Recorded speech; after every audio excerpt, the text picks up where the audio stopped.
Well, happy 4th of July weekend. And as Edie said, and we already heard, some of you were partying, picnicking, hopefully enjoying the weekend. How many stayed up late and watched all those fireworks? Or had them busting around your house whether you wanted to or not?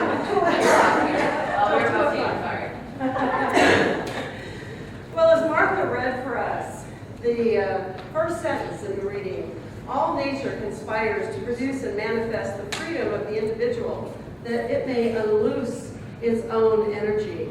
And this weekend we are thinking about freedom, and this month we're looking at how do we divine the divine will for us. And so as we think about freedom, I have to always consider freedom at what cost? Our freedom, and does it take away from somebody else's freedom? How did we get to where we are today to have the freedoms that we have? And how do we maintain the freedoms that we want in our life? And often as we think about freedom, it's connected with what people have considered the divine will. Many of the things that we have in this country as our law initially were considered the divine will for how it was humans should live. And how we treated each other was also considered divine will. So how many of you have seen a shift in what that divine will looks like in terms of the freedoms that we experience or that we allow people to experience throughout our history? Yeah. And how many have had within yourself an idea of what the divine will wanted for you, and then that changed. And all of a sudden you felt, oh, wait, now I feel like the divine will wants me to go a different way. Well, as I was thinking about this and contemplating all the different types of freedoms that we've had in this country and even around the world, and some of the teachings, one of the first ones I thought about was the eye for an eye, a tooth for a tooth. Has hopefully evolved into love your enemies, but I'm not sure we've fully embodied that teaching yet. We've also thought about divine will determining who got to vote, who got to participate in government, and who didn't. The divine will was supposed to be involved in who could marry, whether it was people of different races or people of the same gender. Who could go to school, and where they got to go to school, and who they got to learn with, or if they got to learn. And a lot of what gets considered divine will are the borders that we have. People fight out certain areas saying, God wants us to have this place. And then there's the spiritual practices. If we think back to things like the burning of the witches or the Crusades, even the KKK, Hitler thought he was doing God's will. If we think about what's going on today, a lot of what people are doing, they do because they believe it is the divine will. And then we've had this idea originally, I think, in humankind, that anything that was different or unknown or that we didn't understand, we should just get rid of it. We should kill it, not allow it to continue. And today, the thought of celebrating diversity is now up for a lot of people. And we say in the Home Office, we're trying to create a world that works for everyone. So how do we then determine what does work for everyone? And what divine will looks like. And as we think about all of these different things that have already evolved and are still evolving in our society today, how do we know, who knows what the divine will is? Who knows my divine will? And can I know the divine will for somebody else? To me, those are all the kinds of questions that come up when we're thinking about freedom. And when we're talking about how the divine ordains freedom, wants to see the freedom of each individual to express. Last month I read out of this, and I'm going to read again from Marie Hitzman from Poems with God, by God. This is a very cute little book. And here's what she said as she thought about this question. God, I'm not sure I can trust you. Well, that's all right. Just trust your guts. Are you blowing me off? No way. Deep inside of you are all the answers. Guts stands for God's utmost truth. How do I find it? Just breathe deep. How can I be sure? Because I'm sure. God. So have you ever had a time when you followed your guts, what your God's utmost truth told you, and then once you got more information, maybe had some more experience in the world, maybe you started contemplating and something else came to you and what your guts told you changed? There's a shift that might have taken place. And how do we know that what is the divine will when what the divine seems to be telling me is different than what the divine is telling you? Years ago when I was in college, I woke up in the middle of the night to having a young man kneeling by my bed who was part of the fellowship that I was involved with, and he said to me, "God told me we're supposed to sleep together." And in the stupor of being woken up, I said, "That's funny, God didn't tell me that." So how do we know when my divine message and my divine will is different? I did ask him to leave, and he did. It was okay. He did. But that's the beginning of sort of thinking, okay, divine supposedly told him one thing and told me something different. And so how do we know then? What is the divine will?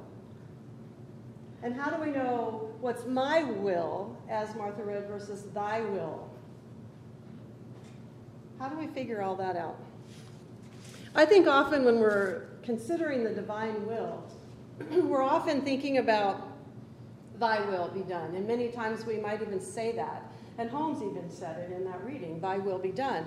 But when we're doing that, I think we're at a place often where we're possibly at a crossroads and we're not sure which direction to go. Or maybe we want to bring about change in our life, but we're not exactly sure how to go about doing that. And for some of us who have experienced being quite controlling in our lives, it might be that we wanted to let a little bit of that go. And so we just say, okay, I'm releasing this to thy will, to a greater will, or something I think we picture that is bigger than us. It might involve us and incorporate us, but we want something bigger than us, possibly even something outside of us to help us make a decision, to help guide us in what direction we're going to go in. Now, over the course of time, there have been many things that have been created to help us figure out how we might determine divine will. Some people might go to tarot cards. Some people might use runes or animal cards. Some people might use a pendulum. We have somebody that teaches dowsing using a pendulum here on Tuesday, or on the third Saturday of every month. Some people might even seek out a psychic. And those things are all okay. I'm not here to tell you that there's anything wrong or bad about them. But Ernest Holmes does talk about what you can expect from a psychic, what you can expect from a mystic, and what you can expect from within yourself. And he guides us to look a little deeper. Is there something wrong? Your mic isn't working. I can hear myself just fine. Is it on? There. Yes. You can hear me? Yes? Good. Okay. Thank you, Skip. I am very grateful for Skip.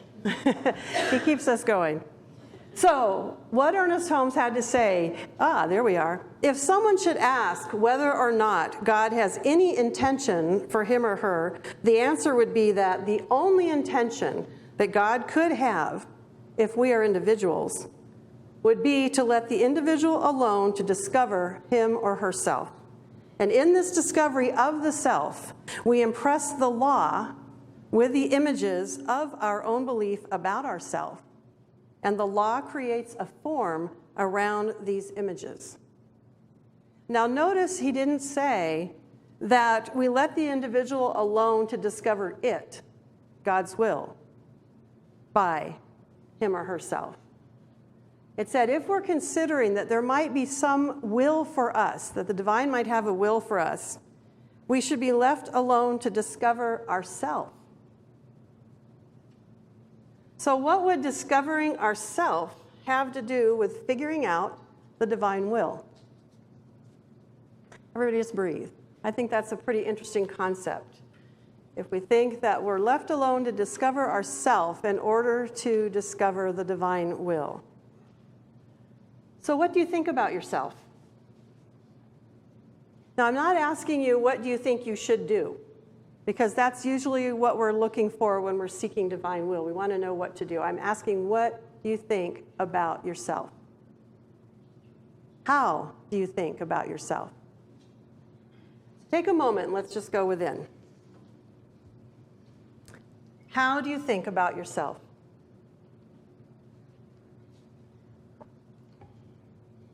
What words are you using to describe yourself as you think about yourself? Are the words that you're using words that you would consider God qualities, qualities of spirit or life or love? Because the truth about who you are can only be described with God qualities. So if not, then you're not thinking the truth about yourself. How do you think about yourself? What do you think about yourself? And as you think about yourself, can you move into a place of being grateful for yourself and who you are?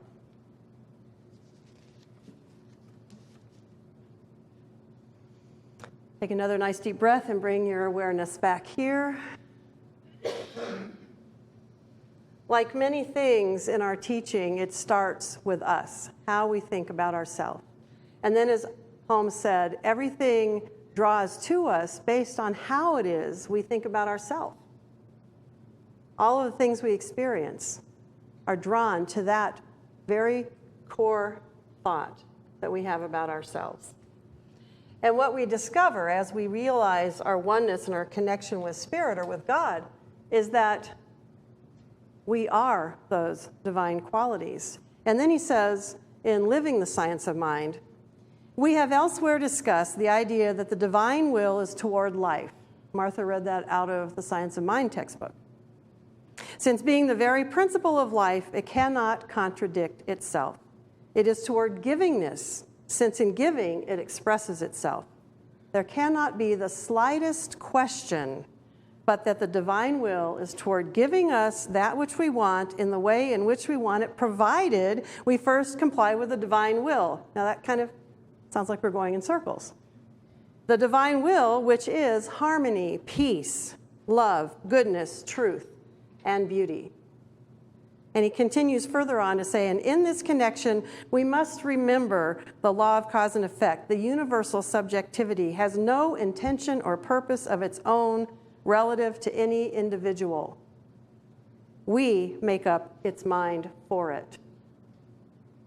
What do you think of that concept? We make up its mind for it. So what happens then if we don't know exactly what we want? What happens if we want something other than us to have to make that decision? That God that's greater than us to make that decision. And what happens if we're really unclear about what we want, and so we keep getting unclear results? Well, Holmes has an answer for that too. You gotta love my sticky notes. Holmes says, if one does not know exactly what you want or doesn't know what to do, we should treat for the general success in whatever we attempt to do. And when he says treat, he's talking about affirmative prayer. So if we don't know exactly what we want, we just treat for general success in whatever it is that takes place in our life. And that at least gets us moved forward. So does that make it any clearer how we know what divine will is? I think yes and no. We've been given a rubric to match up against in terms of what direction we're going or what we might choose. That rubric says that it has to support life, that it is giving, that is harmony, love, peace, goodness, beauty, and truth. But what happens if what I feel in my gut, that God's ultimate truth for me, is that I need to maybe shift something in my life, and that creates a little disharmony, whether it's with a person that I'm involved with or a job or in some other way? Does that mean that I shouldn't do that? Shouldn't make that change? So we can use that rubric, but sometimes we might experience a little different from what it is we say is the divine will before we get through it to that experience on the other side. And last week, I read from The Science of Getting Rich, and Wallace Wattles added 2 other things to that rubric. He said, as we're moving ourselves forward, are we moving from a place of competition or creativity? And that the creativity is the part that's in line with the divine will. He also said, are we seeking power over, or are we seeking to empower all that are involved? And again, it's the empowering all that are involved that is in alignment with the divine. So using this, then, we've got this little rubric. We can kind of say, well, what about this? What about this? We're still working from a place of the intellect, trying to figure out, what do we do? Where do we go? Who do we listen to? What direction do we take? And again, Ernest Holmes said the inner mind knows infinitely more than the intellect. The inner mind knows infinitely more than the intellect. So I say we just stop trying to figure it out. That we stop all that intellectual chatter, that we stop going outside of ourselves, looking for those different opinions or influences, and we go within. We go within because I firmly believe that with every question that arises in our life, the answer arises with it, within us. When my son used to go out when he was in high school, before he would leave with his friends, I'd say, you know how to make wise decisions. So make some wise decisions tonight. And I wouldn't tell him what to do or what time to be home. I just would remind him that he knows, Kobe knows, how to make wise decisions. Yes, we all know how to make wise decisions. And they come from within us. But the other thing that I know is that sometimes, even if we have that answer within us, we don't listen. Sometimes it's hard to spend the time with ourselves that we want or need, and when we go within. When I was in high school, I found time with myself excruciatingly difficult. I didn't like time alone. I busied myself. I was involved in all kinds of things. And when I was told to go spend time alone, I found it very uncomfortable. Every time I would be alone, and this continued into adulthood, I would find myself crying. I would just want to cry. The emotions would overwhelm me when I would spend time in the quiet or with myself. And I would try and figure out, what am I doing here? And I realized that I think part of that was my discomfort with being on this planet. I didn't know where I fit in. I didn't feel like I fit in. And I didn't feel like I knew what my divine purpose was. Why was I here? Now, I didn't want to take myself off the planet, but I really didn't like being here either. And I was very uncomfortable. And yet a part of me kept telling myself, well, you need to get comfortable with yourself. Something kept nudging me, as Cheryl said, that nudge that helps you to move into maybe taking a class or doing something. I had something that kept nudging me in certain directions, and I would find different things that would help me to start to feel a little more comfortable. When I eventually ended up in the Albuquerque Center for Spiritual Living, in the foundations class, the very first class, I finally figured out my purpose. And that was maybe 10, 15 years ago. So I spent a lot of my life not sure what I was doing here. And I also had within my mind, I'm dripping under the lights, I'm okay. I had in my mind for many years, because I would interpret in 12-step programs, that I needed to get into a Codependence Anonymous group. I needed the healing work that would take place in there. I needed the teaching they had, but I didn't go. I didn't listen. It was back here. It kept telling me, you need to do this. And then the idea of saying, hello, my name is Bonnie, just terrified me. I couldn't get past that. Speaking my name was not something I was comfortable with. And so I didn't listen for a long time. Eventually I did, and eventually I got the healing benefits of being a part of that group. And eventually I found my way here and continued to do a lot of healing work. But even until very recently, I had something in the back of my mind telling me, every time you eat sugar, your joints really hurt and you get a headache. Why do you keep doing this? Well, it tastes good. So I was going back and forth with that. And I didn't listen to that little part of me that knew the answer to how to stop feeling that way. Until this Prosperity Plus class, something clicked and I gave it up. It's been 7 weeks of no sugar. 7 weeks now. we go. So yeah, there are ways that we know. We know the answer to some of the things that are going on in our bodies, in our lives, and we just don't listen. We don't listen because I think those distractions sometimes get louder than that knock on the door with the answer. And those distractions can be all kinds of things. For me, sugar, it can be alcohol, excessive food, overworking, keeping too busy, shopping excessively without thinking about what we're doing. There's all kinds of things. What distracts you? You don't have to tell me. But what distracts you from following the answers that you know inside?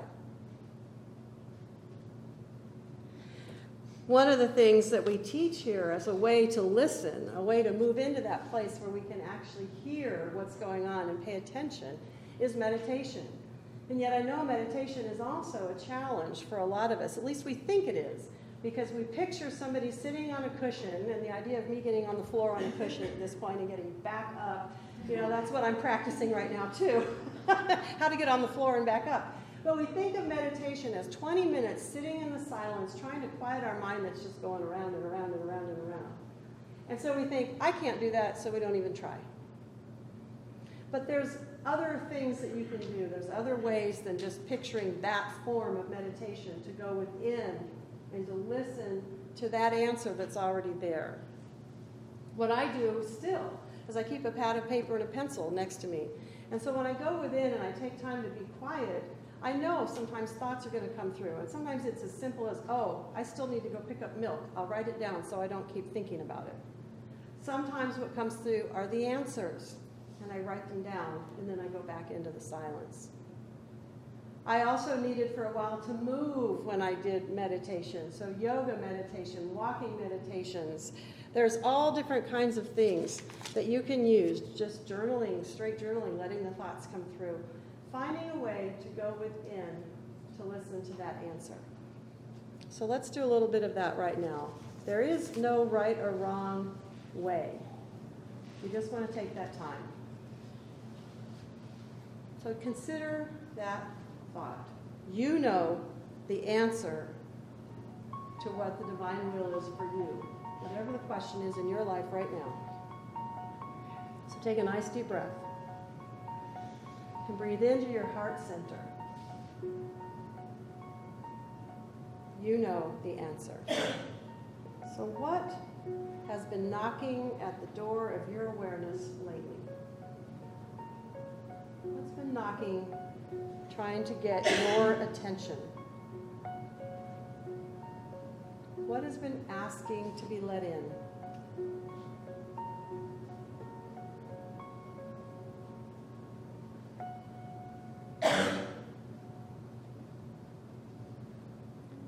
What has been knocking on the door for you to pay more attention to it?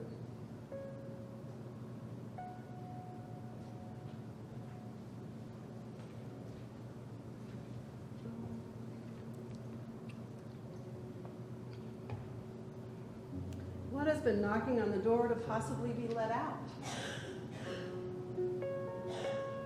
Is there someone, something, some idea in your life? What are you afraid of if you answer that door?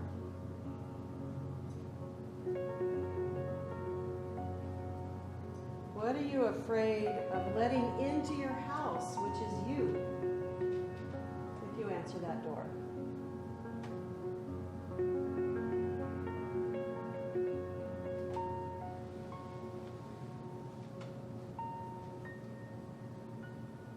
And can you see God right now in you as that love and life with you right now? And can you also see it on whatever's on the other side of that door?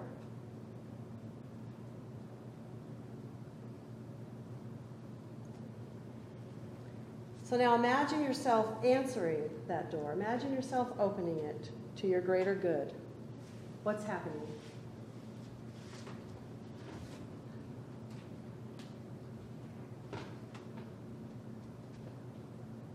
What's happening for you as you open that door?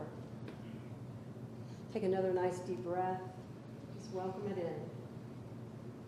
You know what the divine's will is for you, because it's already within you.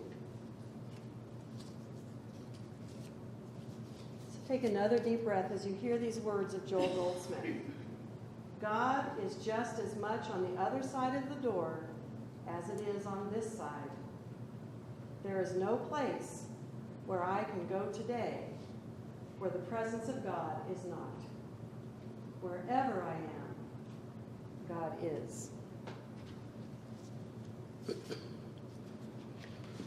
So as you take another nice deep breath, bring your awareness back to the center and bring your awareness back with you.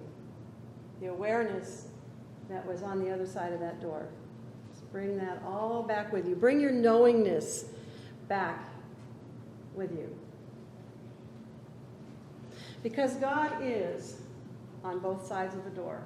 And we have many tools to help us figure out what's there, what's knocking on the door, what wants to be alive in our life, what that divine will is for us. So what does the path back to yourself look like? We have practitioners and ministers that can work with you to help ask those questions, to help you dig a little deeper if you want. You can do the work through writing, like I said, meditation, all different ways. But what does that path back to yourself look like? What do you think about yourself? And as you open that door to the answer, and you let that truth of your divine will in, the truth is, it doesn't matter if you go right or left. It doesn't matter if you stay in that job or with that person or if you don't. It doesn't matter if you take that job or not. It doesn't matter if you write that book or not. The divine expression is going to come through somewhere, somehow, because it's always there. And you get to decide, is that going to come through you, through all the haze of all the distractions in your life, or are you going to open that door to a clear, steady stream of that expression of spirit in you? That's the decision that you get to make. Ernest Holmes says, as the human gives way to the divine, in a person, we become the Christ. The answer to every question is within us because we are within spirit, and spirit is indivisible. So thy will, my will, one will, and so it is.